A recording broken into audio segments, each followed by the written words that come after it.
Noether's theorem is a fundamental statement in physics and mathematics.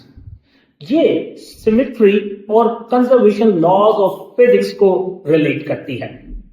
Amy नॉथर उस वक्त के बेहतरीन मैथमेटिशियन डेविड हिल्बर्ट की असिस्टेंट के तौर पर काम कर रही थी. Just because she was a woman, University of Göttingen didn't allow her to join as a university faculty member, and she joined David Hilbert. 1915 में जब अल्बर्ट आइंस्टाइन ने अपनी famous journal theory of relativity present की, तो उसने physics की बुनियादें हिलाकर रख दी. उन बुनियादों में स्पेस एंड टाइम की बुनियादें हिलाई.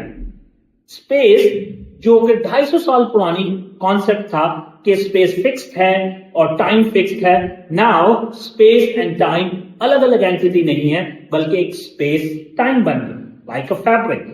So it's space and time, the four-dimensional fabric of the universe. So it can be curved, it can be stretched, or it can be shrink. So problem ये थी कि जब ये space time curve होगा, stretch होगा, due to mass and energy, ये energy create भी कर सकता है और destroy भी कर सकता है.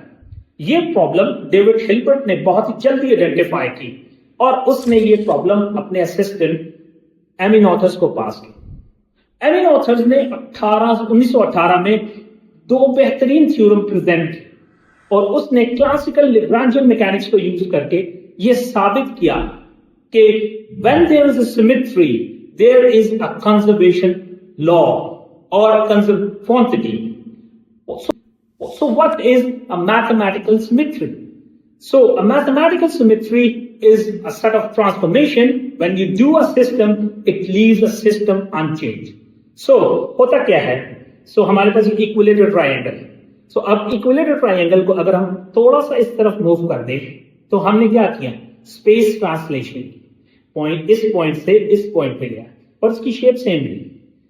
तो अब इसको देखें कि अगर हम इसको 120 डिग्री मल्टीपल एंगल पर घुमाएंगे तो इसकी शेप सेम रहेगी, और अगर हम इसे यूं करके रोटेट करवाएंगे 180 डिग्री तो तब भी इसकी स्पेस तो इसकी शेप सेम रहेगी.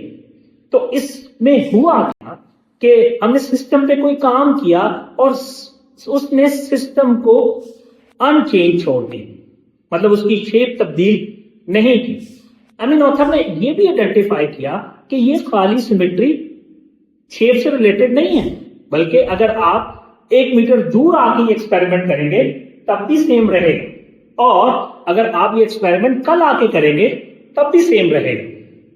सो एमी नॉथर्स थ्योरम ये कहता है कि जब भी कोई सिमेट्री मौजूद है, जैसे कि ट्रांसलेशन सिमेट्री, तो एक कोई क्वांटिटी कंजर्व रहनी चाहिए, और वो quantity in case of space translation momentum है. So law of conservation of momentum hold करेगा.